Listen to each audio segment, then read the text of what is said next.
जय श्री राम दोस्तों, आप देख रहे हैं YouTube चैनल ज्ञान स्टार प्लस।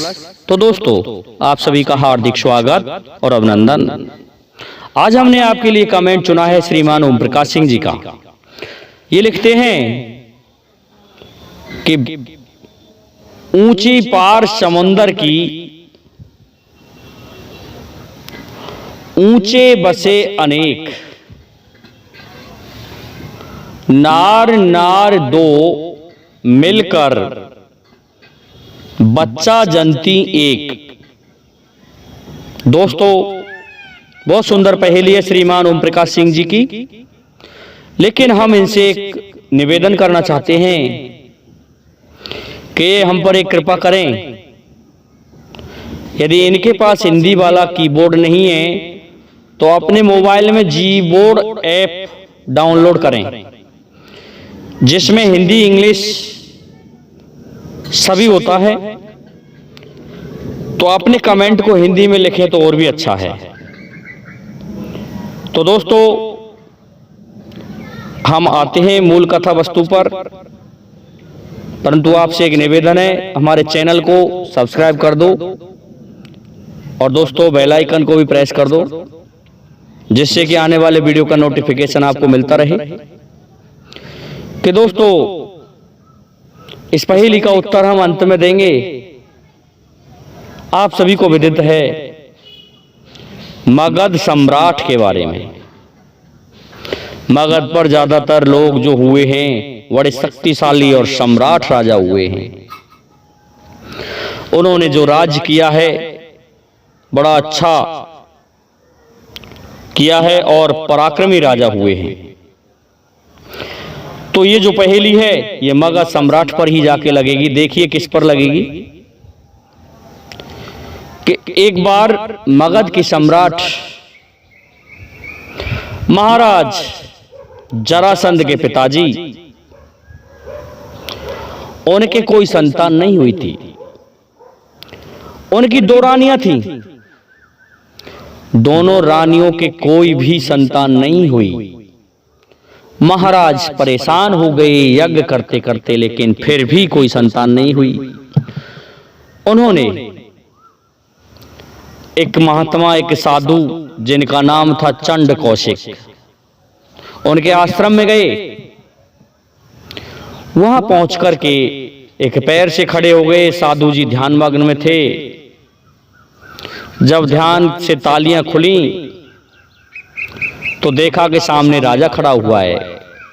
राजा से कहने लगे कि आपकी ऐसी क्या समस्या है जो आप इस तरह खड़े हैं। राजा कहने लगा कि हे महात्मा, मेरे कोई संतान नहीं है, इसलिए मैं बड़ा परेशान हूं। तो चंड कौशिक जी कहने लगे, ठीक है, मैं आपको एक फल देता हूं और यह फल ले जाकर के अपनी रानी को दे देना। दोस्तों, राजा फल को लेकर चल दिया, लेकिन ये नहीं पूछ पाया कि मेरे दो रानियां हैं, क्या मैं इसको आधा आधा काट के दे दूं। दोस्तों, अपनी बुद्धि से उसने निर्णय लिया और उस फल को आधा आधा काट दिया। काट के दोनों रानियों को दे दिया। तो दोनों रानियां गर्भवती हो गईं। शहनाइयां बजने लगीं, खुशियां आ गई महल में कि रानियों के संतान उत्पन्न होगी। लेकिन होता क्या है, जब प्रसव का समय आया तो वह प्रसव अलग अलग दो टुकड़ों में आधा आधा बच्चा पैदा हुआ। एक रानी से एक हिस्सा और दूसरी से दूसरा हिस्सा। घबरा करके वहां की जो दाई धाय थी, उसने महाराज को सूचना दी कि कुछ नहीं हुआ, टुकड़ों में बालक पैदा हुआ है अलग अलग, जो कि मृत है और उससे कोई लाभ नहीं। राजा के सामने जब उन टुकड़ों को रखा तो राजा कहने लगा, फेंकवा दो इनको, ये कोई हमारे काम के नहीं है। उनको फेंक दिया गया महल से बाहर, जहां पर घना जंगल भी था। वहां होकर के एक राक्षसी गुजर रही थी, जो कि मांस की तलाश में थी, जिसका नाम जरा था। जरा ने देखा कि बालक के दो टुकड़े। ये देख करके हैरान रह गई उसने अपनी माया से दोनों टुकड़ों को जोड़ दिया दोस्तों, और जोड़ करके जैसे ही अलग हटी जोड़ के कि वह बालक जोर जोर से दहाड़ मार करके, चीख मार करके रोने लगा। उसके रोने की आवाज महल तक पहुंच जाती है। वहां से महाराज कहते हैं कि ये बालक किसका है जो रो रहा है? हमारे महल से कुछ दूरी पर। महाराज जाते हैं, दोनों रानियां जाती हैं। पहुंचे तो सामने जरा खड़ी हुई थी और बालक पृथ्वी पर था, दहाड़ मार मार कर रो रहा था। जरा से पूछा, आप कौन हो?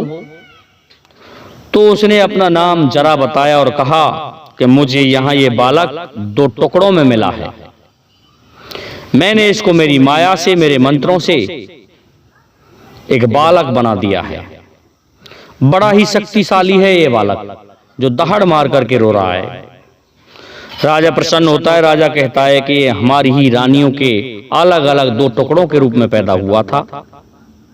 ये हमने ही इस तरह से इसको यहां फेंकवा दिया है। प्रसन्न होते हैं राजा, जरा के लिए इनाम देते हैं, ले आते हैं बालक को और जरा के ही नाम पर उसका नाम जरासंध रख दिया। अब तो दोस्तों जरासंध बड़ा हो गया, बड़ा पराक्रमी राजा था। उसने 86 राजाओं को अपने पराक्रम से बंदी बना लिया था। वो उसके वहां कैद में थे। और दोस्तों जितने भी शक्तिशाली राजा थे वे उसके मित्र थे, जिनमें रुक्मी, शिशुपाल, दंतवक्र, पौंड्रक, ऐसे और तो और दुर्योधन भी उसका मित्र था। ऐसे कई राजाओं को उसने अपना मित्र बना रखा था। तो उस समय भारत पर महाराज जरासंध का दबदबा था। उनके कंस जो थे वो दामाद लगते थे। जरासंध की दो पुत्रियां कंस के लिए विवाह दी गई थी, लेकिन भगवान श्री कृष्ण ने अपने मामा कंस का वध कर दिया। इससे कोई परेशान करने वाला राजा था भगवान श्री कृष्ण को, तो वह था जरासंध। उस जरासंध ने भगवान श्री कृष्ण पर 17 बार आक्रमण किया था मथुरा पर, और भगवान को मथुरा छोड़ना पड़ा, द्वारका बसाना पड़ा। लेकिन कहते हैं अत्याचारों का तो अंत आना होता है। ऐसा ही हुआ कि भगवान स्वयं तो भाग गए, लेकिन भीमसेन को ले आए दिग्विजय के लिए। और दोस्तों भीमसेन से युद्ध करा दिया जरासंध का। भीम ने फाड़ के फेंक दिया उसे उसी तरह से जिस तरह से वो टुकड़े थे। भगवान के संकेत के अनुसार दिशा पलट के फेंक दिया और जरासंध मारा गया। तो दोस्तों ऊंची पार समंदर की, ऊंचे बसे अनेक, नार नार दो मिलकर बच्चा जनती एक।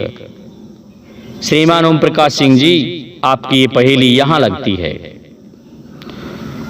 तो दोस्तों आज के लिए इतना ही काफी है। जय हिंद, जय भारत, जय जय श्री राधे, जय जय श्री राम।